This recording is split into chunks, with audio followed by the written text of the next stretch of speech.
Superficially करा दे। वापस से ये करा दो। बाटर हो सुपरफिशियली, मतलब मैम जैसे आप कहती हो, आपने थोड़े बहुत अच्छा। डिस्कस किए थे जब आप करा रही थी ना, कि ये अच्छा। इसका ब्लॉक कर रहा है, ये इसका, तो इससे वो हम्म। हो जाए। लेकिन मतलब हम्म। थोड़ा थोड़ा रिपीट कर लो। ओके चलो ठीक है, ओके। अच्छा देखो इसमें ना इसका जो वो क्या कहते हैं, रीनल ट्यूबुलर डिफेक्ट्स का जो यहाँ पे ना फर्स्ट एड में जो है ना जिस तरह से दिया हुआ है ना, उन्होंने उसको इस तरह से दिया हुआ है कि फेनकोनी एफ से है ना, तो ये फर्स्ट है। ठीक है, यानी सबसे पहला डिफेक्ट जो है ना, फर्स्ट डिफेक्ट जो है वो फेनकोनी है। ठीक है, यानी पीसीटी का हर हर सेगमेंट में जो है ना, हर सेगमेंट में डिफेक्ट है ना, तो फर्स्ट का फेनकोनी है। ठीक है, उसके बाद जितने भी हैं वो सारे अल्फाबेटिकल ऑर्डर में, अल्फाबेटिकल से मुराद ये कि बाटर उसके बाद आएगा। ठीक है, तो लूप ऑफ एनलेम है। ठीक है, उसके बाद जो है जी से गिटलमैन आएगा। ठीक है, वो जो है अर्ली डिस्टल टिब्यूल जो है डिस्टल कॉन्वोलेटेड टिब्यूल का हो गया।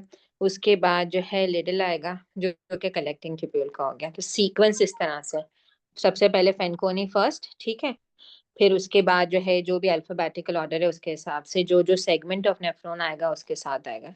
ठीक है, सो अगर हम फेनकोनी की बात करते हैं तो फेनकोनी ना पीसीटी का प्रॉब्लम है और इसमें जनरलाइज्ड डिफेक्ट होता है। ठीक है, अब जनरलाइज्ड जब डिफेक्ट होगा तो वी कैन अंडरस्टैंड के जो है पीसीटी से बल्क ऑफ द एब्जॉर्प्शन हो रही है, 67% एब्जॉर्प्शन हो रही है, बल्क ऑफ द एब्जॉर्प्शन हो रही है। ठीक है, तो अब जब ये फेनकोनी सिंड्रोम होगा तो क्या होगा, अमाइनो एसिड भी आएंगे यूरिन में, ग्लूकोज भी आएगा, बाइकार्बोनेट भी आएगा, फॉस्फेट भी आएगा। ठीक है, और वो सारे सब्सटेंस जो पीसीटी से एब्जॉर्ब होते हैं वो सारे के सारे आएंगे। तो इसकी वजह से जो रीनल ट्यूबुलर एसिडोसिस होगा, ठीक है, ये रीनल ट्यूबुलर एसिडोसिस जो है वो होगा हमारा टाइप 2। ठीक है, सो रीनल ट्यूबुलर एसिडोसिस जो है वो टाइप 2 की दो कॉजेज हैं, एक फैंकनी है, दूसरा जो है वो है कार्बोनिक एनहाइड्रेज इनहिबिटर। ठीक है, क्लियर है ये चीज। फिर कॉजेज की लिस्ट है कि क्या क्या कॉज हो सकते हैं। हेरिडिटरी डिफेक्ट हो सकता है। ठीक है, इसके अलावा जो है ड्रग्स की वजह से हो सकता है, मल्टीपल मालूमा की वजह से हो सकता है, लेड पॉइजनिंग की वजह से हो सकता है, ये इसके कॉजेज है। ठीक, अच्छा फिर बाटर था, बाटर कहाँ था, लूप ऑफ द हेनले। कौन से लूप ट्रांसपोर्टर्स होते कहाँ हैं लूप में, असेंडिंग थिक में होते हैं, तो 1 सोडियम 1 पोटेशियम 2 क्लोराइड। ठीक है, इसमें और गिटलमैन में जो डिफरेंस जो हमने याद रखना है वो क्या याद रखना है कि ये हाइपर कैल्सीयूरिया करता है और ये हाइपो कैल्सीयूरिया करता है। ठीक है, दिस इज इम्पोर्टेंट। सही, ये भी ऑटोसोमल रिसेसिव है, ये भी ऑटोसोमल रिसेसिव है, लेडल जो है वो ऑटोसोमल डोमिनेंट डिसऑर्डर है। ठीक है, इसके अंदर मेटाबॉलिक एसिडोसिस हो रहा है। ठीक है, इसके अंदर मेटाबॉलिक अल्कलॉसिस हो रहा है, इसमें भी मेटाबॉलिक अल्कलॉसिस हो रहा है, इसमें भी मेटाबॉलिक अल्कलॉसिस हो रहा है। ठीक है, और ये अल्कलॉसिस, मेटाबॉलिक अल्कलॉसिस, हमने कल भी इसका रीजन पढ़ा था, ये कॉन्ट्रैक्शन अल्कलॉसिस हो रहा है। क्लियर है ना यहाँ पे। ठीक है, सो बार्टर सिंड्रोम की प्रेजेंटेशन हम किस तरह से कह सकते हैं, जैसे लूप डायरेटिक्स के साइड इफेक्ट्स के तौर पे भी ये प्रेजेंट हो सकता है। जिस तरह लूप डायरेटिक्स का साइड इफेक्ट प्रेजेंट होता है इसी तरह बार्टर सिंड्रोम इफेक्ट है। बार्टर सिंड्रोम सिर्फ यहाँ के चैनल्स को नहीं अफेक्ट करता। आप मुझे बताओ स्पेशल सेंसेस में पोटेशियम चैनल्स कहाँ होते हैं। जी, पोटेशियम चैनल्स हमने पढ़े हैं स्पेशल सेंसेस में कहाँ होते हैं। मैम सेमी सर्कुलर किनाल में। और सेमी सर्कुलर कैनाल के अलावा, कॉकलिया। हाँ यस, कॉकलिया में भी होता है ना, वहां पे भी तो जी। जो है ना जो है क्या कहते हैं, पोटेशियम चैनल्स होते हैं ना। जी। तो जो है पाटर सिंड्रोम जो है वो हियरिंग अबनॉर्मैलिटीज के साथ भी जो है वो एसोसिएट हो सकता है। ठीक है, पोटेशियम चैनल का प्रॉब्लम है ना, तो it can be associated with the जो है ना हियरिंग लॉस आल्सो। ठीक, अच्छा जी जी, मैम। उसके बाद गिटलमैन आ गया। गिटलमैन जो है वो डिस्टल कलेक्टिंग ट्यूब्यूल में आ गया।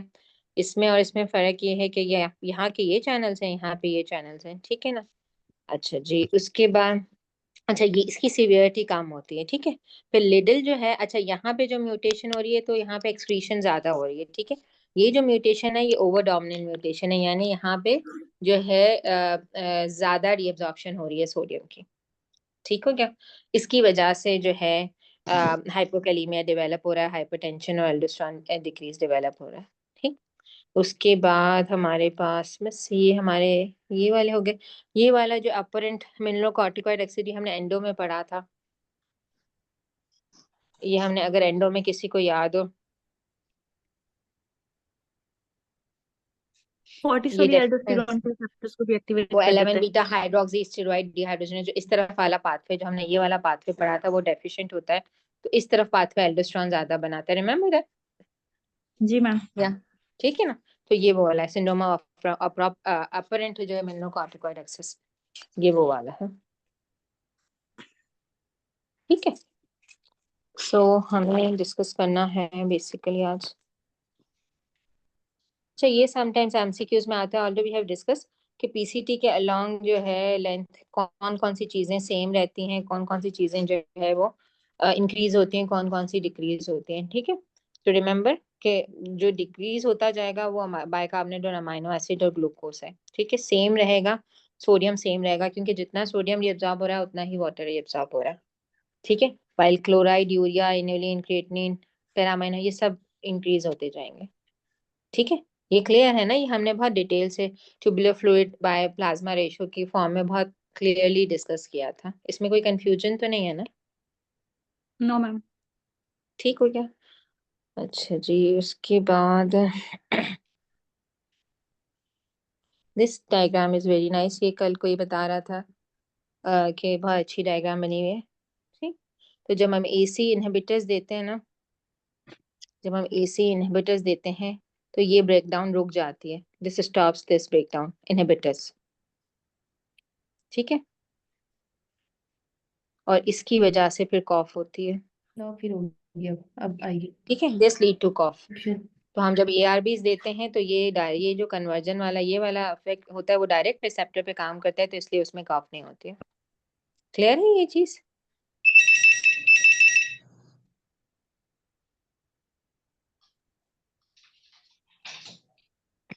Is this clear? जी हाँ मैम। जी हो गई। यस ठीक है। मैम। ये वाला। और उसके बाद हमारे पास वी हैव डन दिस। अच्छा, एक दफा ना आप लोगों ने एडिनोसिन का पूछा था मुझसे, और फिर एक किसी ने शेयर भी किया था। वो क्या कोई एमसीक्यू आया है एडिनोसिन से रिलेटेड जो है ना रीनल का कुछ? क्या एडिनोसिन वेजो कंस्ट्रिक्शन कराता है कि वेजो डायलेशन कराता है, वो कोई एमसीक्यू था? मैम ओके, वेजो फिर ना कंस्ट्रक्ट वो ना एमसीक्यूज में ही पूछे जाते हैं असल में ना। वो अपफ्रंट वेसल्स पे ना वो क्या करवाता है एडिनोसिन, तो वहां पे हम्म वो वेजोडाइलेशन का था। बेसिकली देखो, एडिनोसिन जितना हम पढ़ाते हैं और जितना हमें पता है, तो ये जो है ना वो मेटाबॉलिक थ्योरी में इन्वॉल्व होता है। Adenosine obviously it's a product of ATP ना, तो जब भी ये बनता है तो ये वेजोडाइलेशन करवाता है। ठीक है। लेकिन किडनी के कॉन्टेक्स्ट में जो रिसर्च में मैंने पढ़ा और देखा कि किडनी के कॉन्टेक्स्ट में ये सिर्फ आउटर कॉर्टिकल नेफ्रॉन्स के जो एफरेन आर्टरीज होते हैं वहां पे ये वेजो कंस्ट्रक्शन कराता है। इवन इनर मेडुलरी और इनर कॉर्टिकल के अंदर जो है ये वेजोडाइलेशन ही कराते हैं। तो वो एमसीक्यू जरा शेयर करना, उसमें एक्चुअली पूछा क्या गया है, अगर वो एमसीक्यू था कोई तो। ठीक है। अच्छा जी,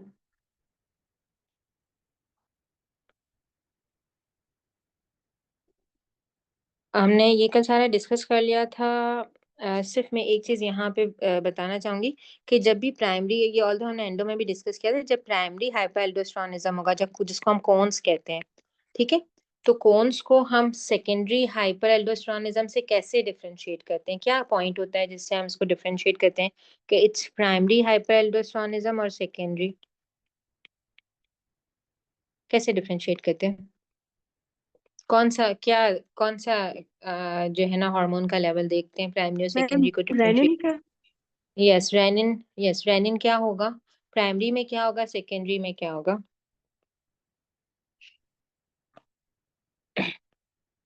प्राइमरी का मतलब क्या था, हमने क्या सीखा था? प्राइमरी मीन्स ऑर्गन का अपना मसला है, ठीक है। तो प्राइमरी में रेनिन, यस, सेकेंडरी में रेनिन हाई होगा, प्राइमरी में हमें very low level of renin मिलेंगे।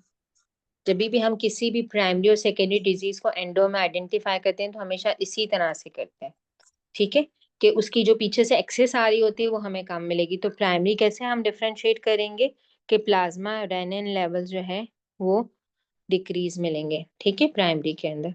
और सेकेंडरी के अंदर, सेकेंडरी का कोई भी रीजन हो, चाहे रीनल आर्टरी स्टेनोसिस ही क्यों ना हो, ठीक है, चाहे कोआक्टेशन ऑफ एओर्टा हो, चाहे कंजेस्टिव हार्ट फेलियर हो, कोई भी रीजन हो जिससे किडनी को ब्लड सप्लाई ऑल्टर्ड हो रही है, यहाँ पे रेनिन सिक्रीटिंग ट्यूमर ही क्यों ना हो, उसमें रेनिन के लेवल्स बढ़े हुए होंगे। क्लियर है ये चीज? प्राइमरी और सेकेंडरी ये अक्सर आप लोग गड़बड़ करते हो, ठीक है। इसी तरह पॉलीसाइथीमिया वेरा और सेकेंडरी पॉलीसाइथीमिया में भी इसी तरह डिफरेंशिएट करेंगे। कैसे? प्राइमरी पॉलीसाइथीमिया के अंदर जो वेरा है, जो कि कैंसर है, उसमें इरिथ्रोपोइटिन के लेवल्स कम होंगे और सेकेंडरी के अंदर इरिथ्रोपोइटिन के लेवल्स बढ़े हुए होंगे। Got the point? Yes ma'am. ठीक है, ये इसमें कंफ्यूज नहीं होना। अच्छा जी, उसके बाद we have done this, renal tubular acidosis हम कर लेते हैं।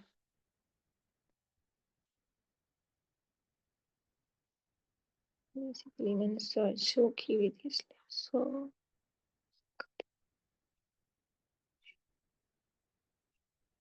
अच्छा जी। अब जो रीनल ट्यूबुलर एसिडोसिस है, तीन तरह की ना, 1, 2 और 4, ठीक है। जो टाइप 1 है, ठीक है, टाइप 1 के अंदर जो है ये डिस्टल ट्यूब्यूल्स का प्रॉब्लम है। अब देखो, डिस्टल ट्यूब्यूल और वो एरिया है यहाँ कलेक्टिंग ट्यूब्यूल और डिस्टल ट्यूब्यूल जहाँ पे हम, ठीक है, जहाँ पर जो है एसिडिफिकेशन ऑफ यूरिन होती है। एग्री? हमने ये चीज तो पढ़ ली है ना कि this is the area where the acidification of urine occurs. इसमें किसी को कोई शक है तो मुझे बता दो जी। एसिडिफिकेशन ऑफ यूरिन यही होती है ना। देखो आगे शुरू के जो पीसीटी वगैरह है वहां पे तो बाइकार्बोनेट की एब्जॉर्प्शन चल रही थी ना, ठीक है, वहां पे बाइकार्बोनेट की एब्जॉर्प्शन चल रही थी, मेनली टाइट्रेशन चल रही थी, बाइकार्बोनेट हाइड्रोजन दोनों की एब्जॉर्प्शन चल रही थी। बाइकार्बोनेट जो है इनडायरेक्टली एब्जॉर्ब हो रहा था, मींस रिप्लेसमेंट हो रही थी, हाइड्रोजन उसकी हिडन फॉर्म में एब्जॉर्ब हो रहा था। एग्री और डिसएग्री? Agree ma'am. ठीक है। अब यहाँ पे अब डिस्टल ट्यूब्यूल और कलेक्टिंग ट्यूब्यूल वो पार्ट है जहाँ पे एक्चुअली एसिडिफिकेशन ऑफ यूरिन होनी है, जहाँ पे प्राइमरी हाइड्रोजन के पंप्स पड़े हुए हैं। जो अर्ली हाइड्रोजन की सिक्रीशन हो रही थी वो एंटीपोर्ट के थ्रू हो रही थी, सोडियम हाइड्रोजन एंटीपोर्ट्स थे, ठीक है। सो बेसिकली इंटरकलेटेड सेल्स हैं जहाँ से जो है प्राइमरी हाइड्रोजन की सिक्रीशन हो रही है। तो अब जो रीनल ट्यूबुलर एसिडोसिस 1 है, इसके अंदर बेसिकली ये इंटरकलेटेड सेल्स जो है ये खराब होते हैं, ये हाइड्रोजन सिक्रीट नहीं कर पाते, ठीक है। सो मेन एसिडिफिकेशन यहाँ हो रही है, तो यूरिन की पीएच जो है वो 5.5 के नीचे नहीं आ पाती,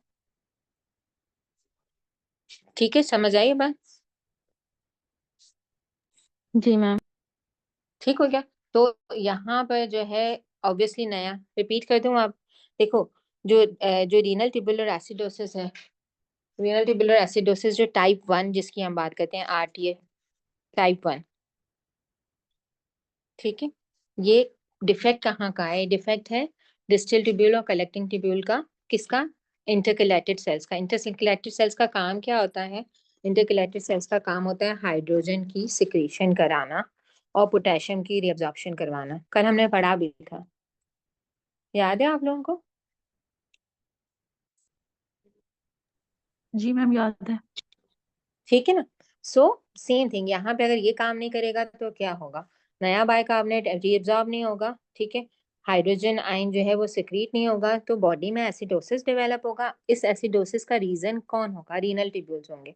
तो जब भी रीनल ट्यूब्यूल्स एसिडोसिस का रीजन होते हैं तो हम इनको कहते हैं कि ये रीनल ट्यूब्यूलर एसिडोसिस है, इट्स अ मेटाबॉलिक एसिडोसिस, ठीक है। ये जितने भी रीनल ट्यूबुलर एसिडोसिस हैं दे आर मेटाबॉलिक एसिडोसिस, ठीक है। और इसमें प्रॉब्लम क्या होता है कि renal tubules they are unable to excrete और you can say to secrete the extra hydrogen ion. अब डिफेक्ट जिस जिस जगह पे है वहां पे इसका मसला है। तो ये डिस्टल ट्यूब्यूल का मसला है, तो पीएच कभी भी 5.5 से ज्यादा नहीं जाएगी, because this is the area जहाँ पे एसिडिफिकेशन ऑफ यूरिन होती है। क्लियर हो गया ये? क्योंकि ये पोटेशियम की रिअब्जॉर्प्शन कराता है इसलिए पोटेशियम के लेवल्स कम होंगे, ठीक हो गया। क्या कॉजेस हो सकते हैं रीनल ट्यूबुलर एसिडोसिस टाइप 1 के, ठीक है। अब कॉजेज में इन्होंने हमें बताया कि भी एनाल्जेसिक नेफ्रोपैथी की वजह से भी हो सकते हैं, एम्फोटेरिसिन टॉक्सिसिटी भी हो सकती है। आई डोंट थिंक सो कि ये आपसे पूछा जाता है यूजुअली, ये पूछा जाता है यूजुअली कॉजेज।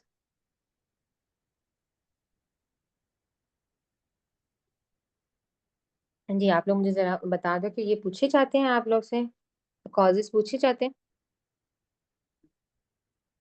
मैम अभी तक पढ़ा तो नहीं मैम एमसीक्यूज में। कॉजेस नहीं है ना, आते, मतलब कॉजेज नहीं ये आते। आती है यूरिन की पीएच से, मतलब रिलेट करते हैं। हाँ और दूसरा जो है ना, ये हाँ एसोसिएट जो है ना, ये करवाते हैं, मतलब ये चीजें पूछते हैं। और एक किसका डिफेक्ट होता है कौन से पार्ट पे। हाँ, ये मैंने भी इतना ही देखा है, ठीक है। इसके अंदर प्रॉब्लम क्या होता है, इसके अंदर जो है क्योंकि यूरिन की पीएच बड़ी भी होती है, ठीक है, सही, तो जिसकी वजह से जो है किडनी के स्टोन्स, जो कैल्शियम फॉस्फेट के स्टोन्स होते हैं, उनका जो है रिस्क ज्यादा हो जाता है ड्यू टू इंक्रीज पीएच। और जो है बोन टर्नओवर की वजह से जो है यहाँ पे जो है कैल्शियम फॉस्फेट के स्टोन ज्यादा हो जाए। हाइड्रोजन, हाइड्रोजन आयन कहाँ पे डिक्रीज हुआ है, वापस से पूछो। हाइड्रोजन आयन डिक्रीज होगा तो पीएच ज्यादा होगी, देन एसिडोसिस क्यों?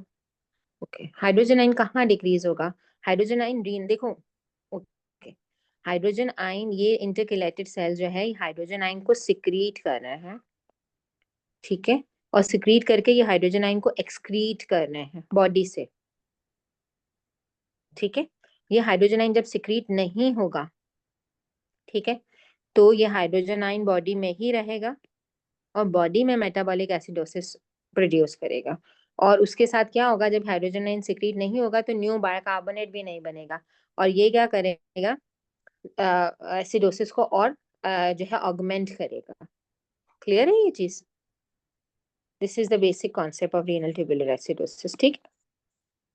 इसीलिए तो जो यूरिन की पीएच है वो बड़ी भी है, वो काम नहीं हो रही है, ठीक है। 5.5 हम क्यों कह रहे हैं कि 5.5 तक की पीएच की यूरिन जो है वो डिस्टल ट्यूब्यूल से पहले बन सकती है, लेकिन 5.5 के जब नीचे आना है तो वो काम डिस्टल ट्यूब्यूल और कलेक्टिंग ट्यूब्यूल्स का ही काम है। पीएच कितनी लो जा सकती है? 4.5 तक। कितनी लो जा सकती है? 4.5 तक, ठीक है, क्लियर है? अच्छा जी, yes, it is inability to acidify urine, so that is retained number। तो metabolic acidosis यूरिन का प्रॉब्लम नहीं है ना, बॉडी का प्रॉब्लम है ना।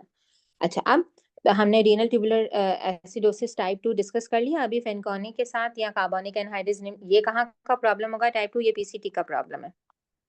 पीसीटी के अंदर जो है वो बाइकार्बोनेट रीअब्जॉर्प्शन का डिफेक्ट है, ठीक है, जिसकी वजह से मेटाबॉलिक एसिडोसिस हो रहा है। लेकिन यूरिन की पीएच जो है वो 5.5 के नीचे इसलिए जा सकती है कि इसमें डिस्टल ट्यूब्यूल का कोई प्रॉब्लम नहीं है, ठीक है। सो अगर जो है वो थ्रेशोल्ड से बिलो है बाइकार्बोनेट, तो वो अगर पीसीटी में नहीं एब्जॉर्ब हुआ तो लेटर ऑन आगे जाके रीअब्जॉर्प्शन हो सकती है उसकी बिलो थ्रेशोल्ड पे, ठीक है।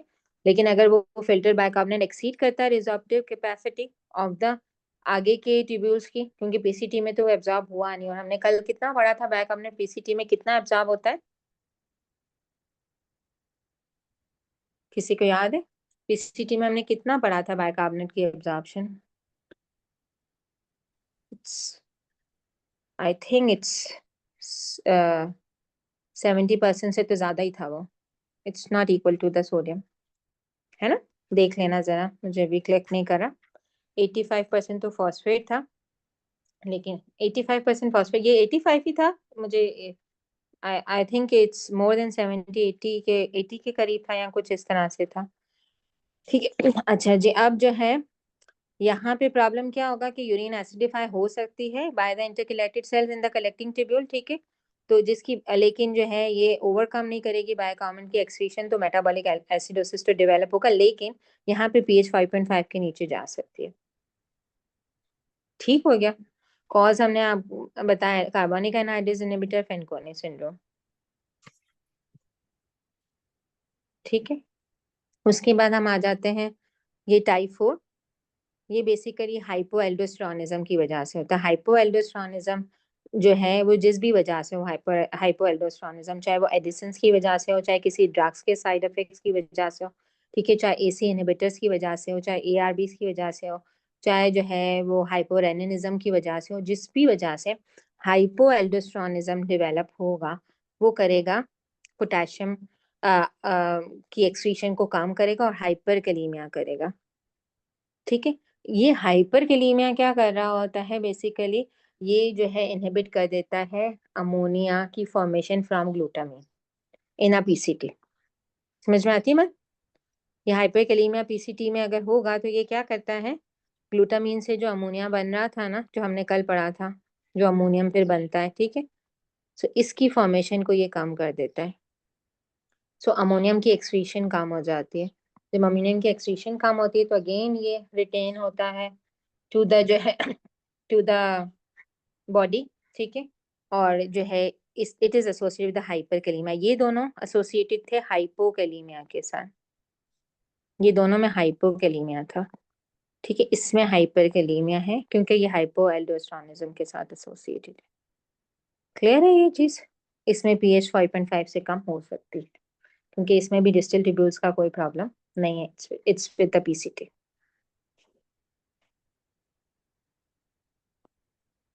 ओके,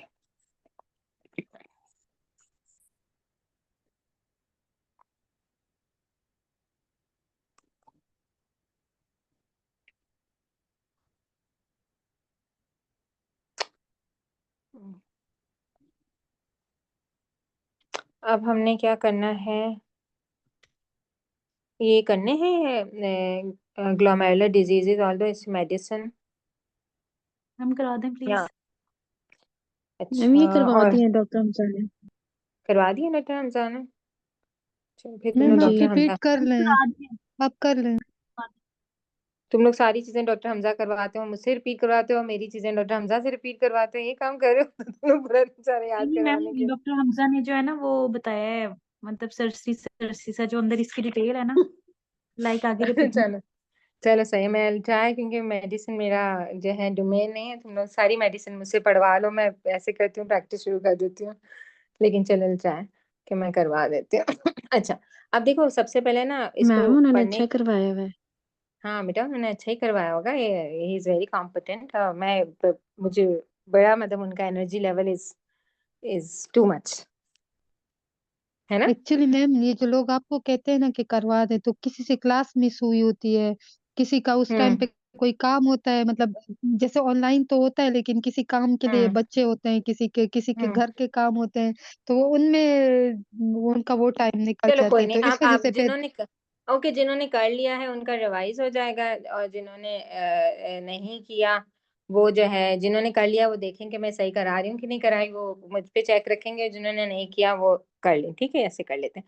अच्छा, बेसिकली जो हम टर्मिनोलॉजी जैसे पढ़ रहे होते हैं, इसमें जब जब हम ग्लोमेरुलर डिजीज की बात करते हैं तो हमें अक्सर ये कंफ्यूज करती होती हैं, ठीक है ना, कि भाई हम किसको कौन सी डिजीज में क्या हो रहा है, कौन सी, तो मेनली जो हम डिजीजेस को डिवाइड करते हैं ना, वो हम दो में करते हैं, नेफ्रोटिक या नेफ्राइटिक, ठीक है, ठीक है, नेफ्राइटिक जैसे आइटिक का वर्ड आ जाता है तो इसमें इन्फ्लेमेशन इन्वॉल्व है, ठीक है, और नेफ्रोटिक ओ का वर्ड इन्वॉल्व है, इसमें मेनली जो है प्रोटीनूरिया इन्वॉल्व है, ठीक है। नेफ्राइटिक के अंदर ग्लोमेरुलर बेसमेंट मेम्ब्रेन की डिस्ट्रप्शन होती है, ठीक है। अच्छा, अब रिमेम्बर जो ग्लोमेरुलस है, ग्लोमेरुलस की अगर हम लेयर्स की बात करें तो ग्लोमेरुलस की एक लेयर है एंडोथेलियम की, जो कैपिलरी की लेयर है ना, ये एंडोथेलियम है, ठीक है, फिर एंडोथेलियम की बेसमेंट मेम्ब्रेन है, ठीक है, और फिर जो है पूडोसाइट्स है, ठीक है, ये पूडोसाइट्स है, ठीक? और ये एंडोथेलियम ये फेनेस्ट्रेटेड है, यानी इनके बीच में बहुत स्पेसेस हैं, इसीलिए फिल्ट्रेशन होती है, लेकिन ये पूडोसाइट्स नेगेटिवली चार्ज हैं, तो इवन जो चीज यहाँ से गुजर भी सकती है वो इसकी रिपेलेंट फोर्स से जो है वो गुजर नहीं पाती। सो जो है नेफ्राइटिक के अंदर मेनली प्रॉब्लम क्या कहाँ है, प्रॉब्लम है यहाँ पर ग्लोमेरुलर बेसमेंट मेम्ब्रेन पे, ठीक है, और नेफ्रोटिक के अंदर प्रॉब्लम क्या है, ये पूडोसाइट्स के अंदर, ठीक हो गया। सो यहाँ पे जब भी इन्फ्लेमेशन होगी तो इन्फ्लेमेशन का क्या मतलब है कि ये प्रोटीनूरिया के साथ साथ हेमेचूरिया, ठीक है ना, WBCs भी आएंगे यूरिन में, कास्ट भी बनेंगी, ये सारी चीजों के साथ इसकी प्रेजेंटेशन होगी, ठीक है। और नेफ्रोटिक के अंदर मेनली जो है हैवी प्रोटीनूरिया होता है, सही। तो यहाँ पे इन्फ्लामेटरी सेल्स नहीं आएंगे। अगर हेवी प्रोटीनूरिया के साथ इन्फ्लामेशन भी है तो फिर हम नेफ्रोटिक प्लस नेफ्राइटिक सिंड्रोम उसको बोलते हैं, मिक्स हो जाता है वो, मिक्स पिक्चर हो जाती है। क्लियर है ये चीज, ठीक है। अच्छा मैम अब नेफ्रोटिक में किसी चीज का डैमेज नहीं होता, यानी जैसे नेफ्रोटिक में एंडोथेलियम? मेनली पूडोसाइट्स की डिस्ट्रप्शन, ये पूडोसाइट्स है अच्छा, मतलब एंडोथेलियम और बेसमेंट मेम्ब्रेन उसमें ठीक होते हैं, जी। पोडोसाइट इसमें उसमें पूडोसाइट की डिस्टर्ब होते डिस्ट्रप्शन है, इसमें ग्लोमेरुलर बेसमेंट मेम्ब्रेन की डिस्ट्रप्शन है हैं। नेफ्राइटिक के अंदर, ठीक हो गया। अच्छा अब हम जैसे कहते हैं ना, फोकल है, डिफ्यूज है, प्रोलिफरेटिव है, मेम्ब्रेनस है, प्राइमरी है, सेकेंडरी, इसका क्या है? फोकल का मतलब है अगर लेस देन 50% ग्लोमेरुला इन्वॉल्व है तो उसको फोकल कहते हैं, ठीक है। मोर देन 50% ग्लोमेरुला इन्वॉल्व है तो डिफ्यूज कहते हैं, ठीक है।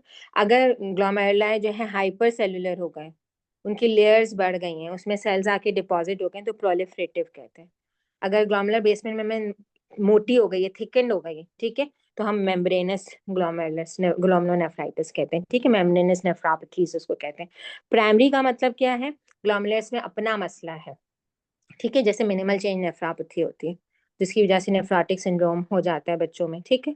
मिनिमल चेंज नेफ्रोपैथी, उसमें कोई सेकेंडरी प्रॉब्लम नहीं होता, इट्स इडियोपैथिक, ठीक है। सेकेंडरी का क्या मसला है? सेकेंडरी के किसी वजह से नेफ्रोपैथी हुई है, तो किसी वजह में यूजुअली जो वजह है जो सबसे कॉमन है वो डायबिटीज और हाइपरटेंशन, ठीक है, और एसिडीज, समझ आती है। तो प्राइमरी में प्राइमरी ऑर्गन का प्रॉब्लम है, सेकेंडरी में कोई सिस्टमिक डिजीज है जिसने ग्लोमेरुलस को इम्पैक्ट किया। तो इस तरह से हम डिजीज के नाम देते हैं, ठीक है।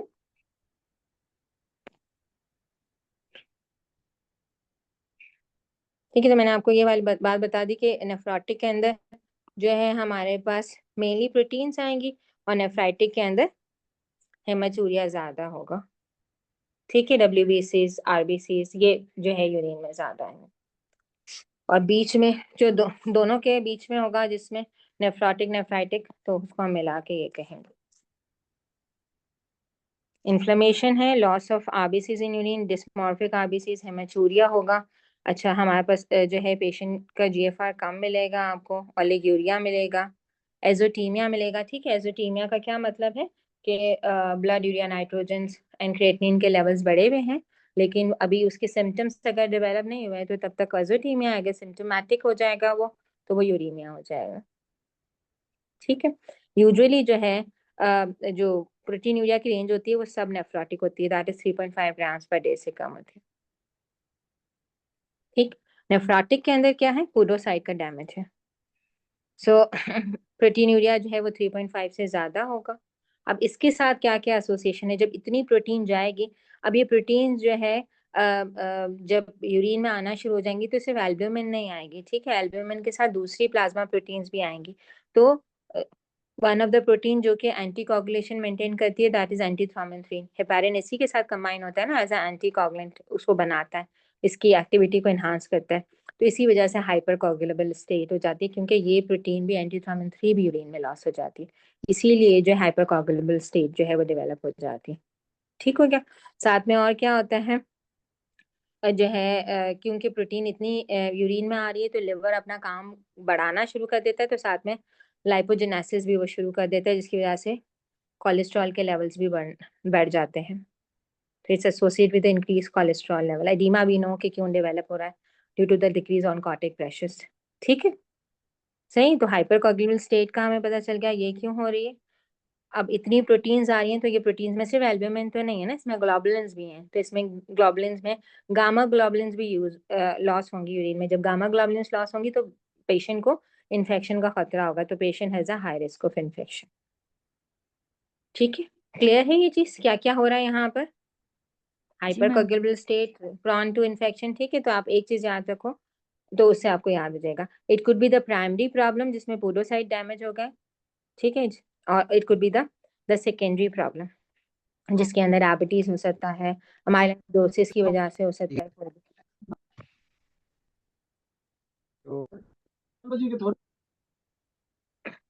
ठीक है।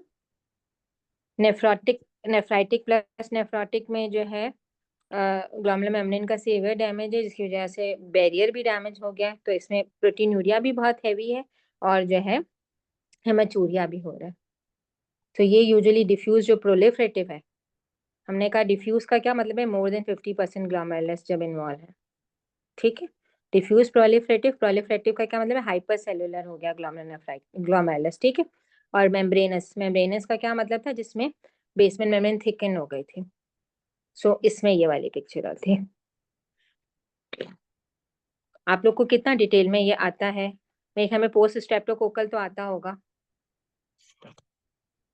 यस मैम आता है, वो है भी ना। आता है, पोस्ट मिनिमल Corpus चेंज। में भी आता है, यस मिनिमल मैम चेंज जी। भी आता है, पोस्ट स्ट्रेप्टोकोकल भी आता है। Corpus अब में भी। नेफ्राइटिक की हम जब बात, मिनिमल चेंज नेफ्रोटिक में आ जाएगा, ठीक है, और पोस्ट स्ट्रेप्टोकोकल नेफ्राइटिक में आ जाएगा। तो अगर हम बात करें इन्फेक्शन एसोसिएटेड में post streptococcal group A beta hemolytic जो स्ट्रेप्टोकोकल इन्फेक्शन होता है, तो इसकी हिस्ट्री मिलेगी 2 to 4 weeks after the pharyngeal और द स्किन जो है ना इन्फेक्शन के, ठीक है।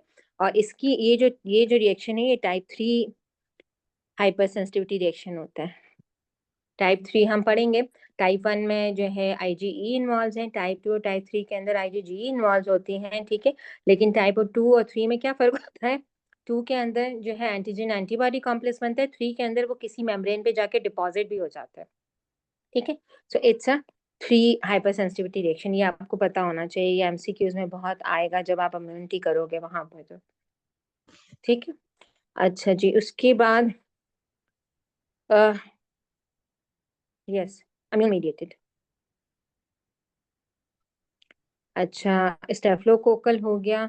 और इसके अंदर अब इसमें अगर आपको ज़्यादा डिटेल में जाना है तो लो माइक्रोस्कोप पे जो है क्या चेंजेस मिलेंगी, इम्यूनोफ्लोरेसेंट पे आपको क्या चेंजेस मिलेंगी, ठीक है, और इलेक्ट्रॉन माइक्रोस्कोप पे क्या चेंजेस मिलेंगे। इतनी डिटेल में हिस्टोलॉजी पूछी जाती है मेम्ब्रेन की, मैम ये यस आया हुआ मैम, है कि ये सब क्वेश्चन है, अपने ये सब ठीक होगी। सब तो एपिथेलियल वाला आया हुआ है मैम। ठीक हो गया। सो लो माइक्रोस्कोप पे जो है ग्लोमेरुलस एनलार्ज मिलेंगे और हाइपर सेलुलर मिलेंगे, ठीक है। अम्यूनोफ्लोरेसेंट के ऊपर स्टारीज का अपीयरेंस मिलेगी, लंपी बम्पी सी, ठीक है, ये इन्होंने पिक्चर भी दी हुई है इसकी, एक सेकेंड, ये स्टारीज का अपीयरेंस, लंपी बम्पी, एक सेकेंड, ये वाली, ठीक है। और क्या मिलेगा, और अम्यूनो और इलेक्ट्रॉन माइक्रोस्कोप पे सब एपिथेलियल जो है अम्यून कॉम्प्लेक्स के बम्प मिलेंगे, एपिथेलियम के नीचे जो है इम्यून कॉम्प्लेक्स के बम्प्स मिलेंगे, ठीक है। मैम ये बेसमेंट मेम्ब्रेन पे जाके लग रही है ना, जो हमारी एंटीबॉडी इन्फेक्शन के बाद जो एंटीबॉडीज बनी है वो इसकी बेसमेंट मेम्ब्रेन पे जाके लग रही है, तब इसीलिए इसका बेसमेंट difference मेम्ब्रेन है। वाली जो होती है वो बेसमेंट मेम्ब्रेन वो गुड पास्चर वाली होती है, ये सब एपिथेलियल है, ये एपिथेलियम के नीचे जाके लगती है। ठीक फिर भी है। मुझे एग्जैक्टली हिस्टोलॉजी पता नहीं, लेकिन ये सब एपिथेलियल है, ये बेसमेंट वाली नहीं है, बेसमेंट वाली जो है वो दूसरी है, बेसमेंट हम्म, वाली जो है वो है, एक सेकेंड, बेसमेंट वाली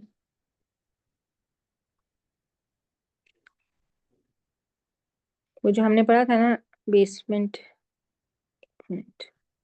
वो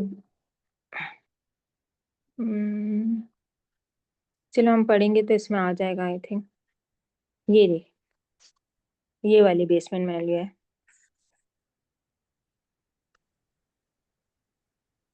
इसमें होता है ये बेसमेंट मेम्ब्रेन, ठीक है। जी। अच्छा जी, ये तो उसके टाइप बाद 2 है, ये तो टाइप 2, यस, ये टाइप टाइप 2, टाइप ये 3 टाइप का ये आपने टाइप बताया ना। ये टाइप 2 है, ये टाइप 2 है, ठीक है।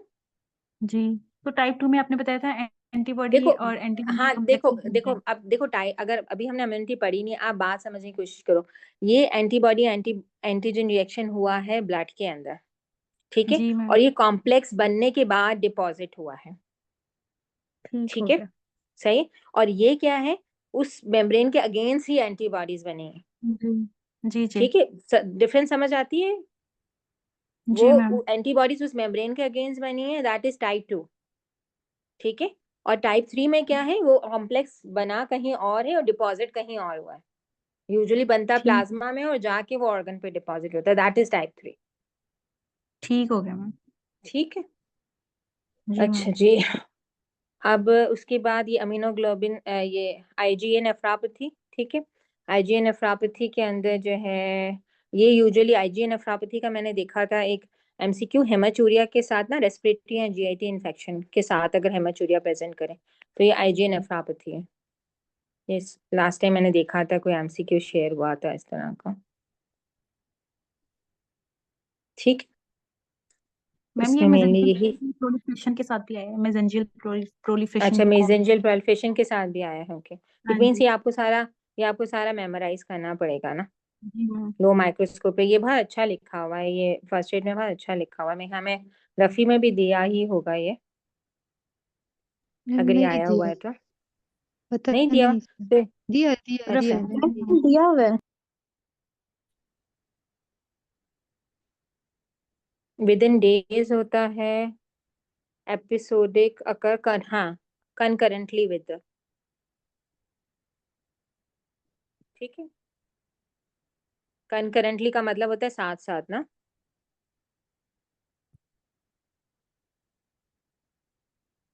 ठीक। अच्छा जी, उसके बाद ये जो हम बात कर रहे थे गुड पास्चर की ना, it's a type 2 hyper sensitivity reaction. इसकी प्रोग्नोसिस पुअर लिखी हुई है, ठीक है। इसमें जो है डेज टू वीक में ही रीनल फंक्शंस डिटोरिएट कर रहे होते हैं। अच्छा जी, ये यूजुअली डिफ्यूज प्रोलिफरेटिव एसएलई के साथ एसोसिएटेड होता है।